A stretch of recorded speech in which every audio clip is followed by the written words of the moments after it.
కరువు సీమ స్వర్ణసీమగా మారుతోంది. నిన్న మొన్నటి వరకు జొన్నగిరి గోల్డ్ ఫీల్డ్స్ పేరు మారుమోగగా ఇప్పుడు రామగిరి బంగారు గనులు రారమ్మంటున్నాయి. ఈ ఆర్జీఎఫ్ కొత్తగా పుట్టుకొచ్చినదేమీ కాదు. దీని చరిత్ర 100 ఏళ్ల నాటిది. నిత్యం కార్మికులతో కళకళలాడుతూ పెద్ద ఎత్తున పసిడి ఉత్పత్తితో ఆ ప్రాంతమంతా దగదగలాడేది. అంతటి ప్రాముఖ్యత ఉన్న బంగారు గనులు మూతపడడంతో స్వర్ణయుగం ముగిసిందని ప్రజలు భావించారు. కానీ ఇప్పుడే అసలు సిసలైన సువర్ణాధ్యాయం మొదలైందంటూ ప్రభుత్వం చెబుతోంది. బంగారు గనులను మళ్లీ తెరిపించి ఉద్యోగ ఉపాధి అవకాశాలు కల్పించేందుకు చకచక అడుగులు వేస్తోంది. రాష్ట్రంలో వెలుగులోకి మరో బంగారు గని. మొన్నటి వరకు జేజీఎఫ్, నేడు ఆర్జీఎఫ్. అతిపెద్ద స్వర్ణ హబ్గా రాయలసీమ. ప్రజల్లో చిగురిస్తున్న బంగారు ఆశలు.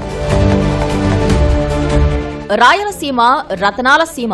పేరుకు తగ్గట్లుగానే అనంతపురం, కర్నూలు సరిహద్దుల్లో వజ్రాలు పుడుతుంటాయి. అందుకే వానాకాలం రాగానే స్థానికులు వజ్రాల వేట సాగిస్తుంటారు. అయితే డైమండ్స్ లభ్యమయ్యే ప్రాంతంలోనే బంగారు గనులు ఉండటం విశేషం. మనము ఓసారి రామగిరి బంగారు గనులకు వెళ్లి చరిత్రను తెలుసుకుందాం రండి.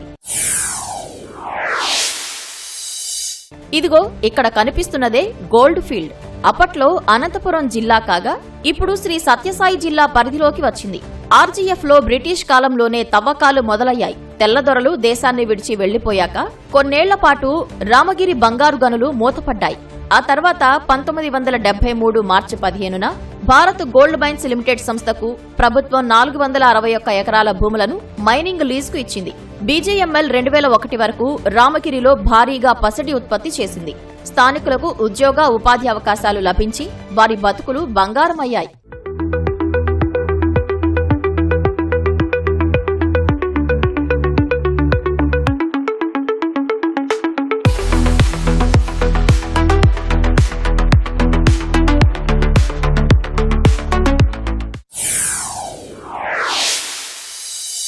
ఇది రామగిరి బంగారం కథ. కట్ చేస్తే సీన్ మారిపోయింది. భారీ యంత్రాలతో కార్మికులతో కళకళలాడిన ప్రాంతం ఒక్కసారిగా వెలవెలబోయింది. దీనికి కారణమేంటో తెలుసా? గోల్డ్ ఉత్పత్తి వ్యయం పెరగడమే. అవును, అప్పట్లో గ్రాము బంగారం 4800 ఉండేది. అయితే దాన్ని వెలికి తీసేందుకు 10,000కు పైగా ఖర్చయ్యేది.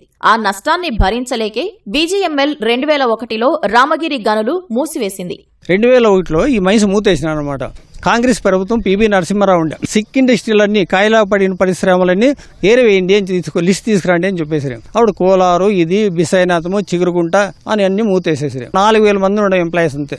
బంగారు కొనుక్కుంటే 4,500కి బంగారు వచ్చేది మార్కెట్. ఉత్పత్తి చేసేదానికి ఖర్చు అంటే ఎంత వస్తుందప్ప అంటే 18,500 రూపాయలు ఖర్చు వస్తుంది. ఇక్కడ బంగారు నిక్షేపాలు ఉంటాయి. ఇంకా పెద్దలు గవర్నమెంట్ ప్రజాప్రతినిధులు పట్టుకొని పారాడితే ఇది రన్ చేస్తే ఇక్కడ పిల్లలకైనా జీవితాలు బాగుంటాయి సార్ అని మేము కూడా భావిస్తున్నాం. పరిశ్రమ మూతపడ్డాక కార్మికుల జీవితాలు తలకిందులయ్యాయి. ఉద్యోగాలు లేకపోయినా రామగిరిని వదల్లేకపోయారు. గనులను మూసేసిన బీజీఎంఎల్ సంస్థ యంత్రాలను అప్పటి వరకు తవ్విన టన్నుల కొద్దీ మట్టిని అలాగే వదిలేసింది. అక్కడ మిగిలిన మట్టి దిబ్బలనే కార్మికులు జీవనోపాధిగా మార్చుకున్నారు. ఎంతో కష్టపడి కడిగి బంగారు తీసి వాటిని అమ్ముకుంటూ బతుకు బండిని లాగుతున్నారు. మట్టి ఎత్తుకొని పోయి మేము ఇటు నుంచి కుళాయి మాదిరి ట్యాప్ పెట్టుకొని వాటర్ వదులుతూ ఆ మట్టి అనేది కడుగుతా ఉంటాం అన్నమాట. ఆ మట్టి పెద్ద రాయి అంతా పక్కనకి వారేస్తూ ఉంటాము.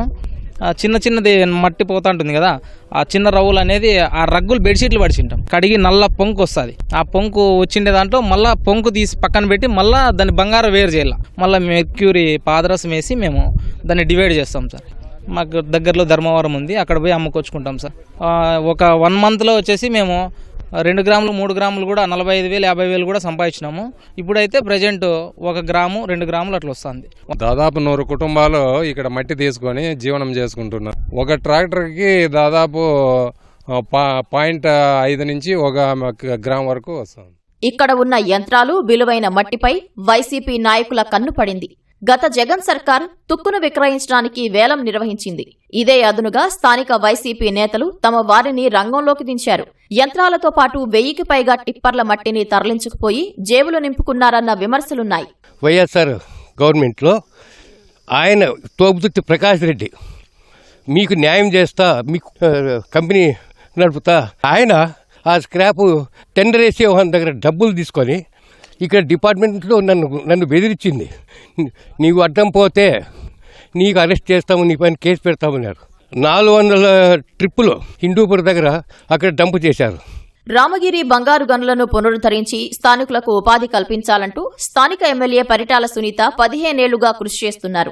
ఈ మేరకు ప్రభుత్వానికి అభ్యర్థించారు. వైసీపీ హయాంలో జరిగిన అక్రమాలపైన సమగ్ర విచారణ జరిపించాలని కోరారు. మళ్ళా వైఎస్ఆర్ ప్రభుత్వం వచ్చిన తర్వాత టెండర్లు కూడా పిలిచి అది మొత్తం అంతా కూడా షెడ్లతో సహా, ఇనుపతో సహా, మట్టితో సహా టోటల్ తీసుకొని పోయినారని కూడా మనం చెప్పుకోవచ్చు. తప్పదో బట్టి అన్ని తీశారు కాబట్టి వాళ్ళ మీద కఠినంగా చర్యలు కూడా మీరు తీసుకోవాలని మంత్రి గారి దృష్టికి కూడా మేము కూడా తీసుకెళ్ళాం. మామూలు రామగిరి రామగిరి అవుతుందనేది ఒక కళ మాకుండింది. ఆ కళ నెరవేరుతుందనేది ఒక ఆశ కూడా మాకుంది. ఇది టెండర్లు పిలిచి ఓపెన్ చేస్తే ఈ ప్రాంతంలో ఉండే ప్రజలు కానీ, కార్మికులు, ఎంతోమంది కుటుంబాలు కూడా బాగుపడతాయని కూడా తెలియజేస్తారు. ఈ క్రమంలో నిక్షేపాలను వెలికితీసి ఖనిజాభివృద్ధి చేయాలని భావిస్తున్న కూటమి ప్రభుత్వం చర్యలు ముమ్మరం చేసింది.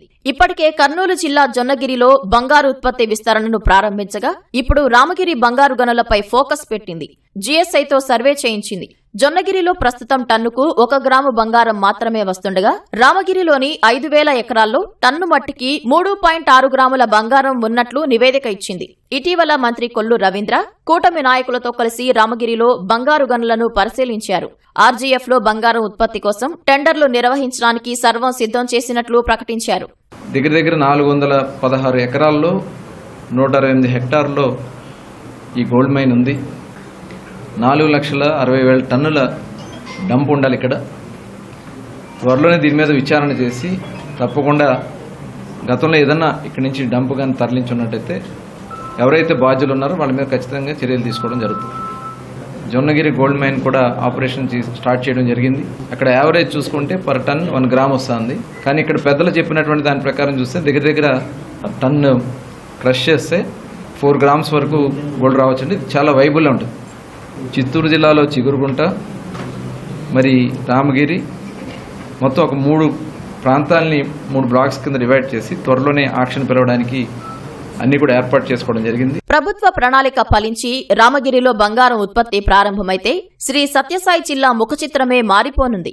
అటు ప్రభుత్వానికి ఆదాయంతో పాటు వేల మందికి ఉద్యోగ, ఉపాధి అవకాశాలు లభించనున్నాయి.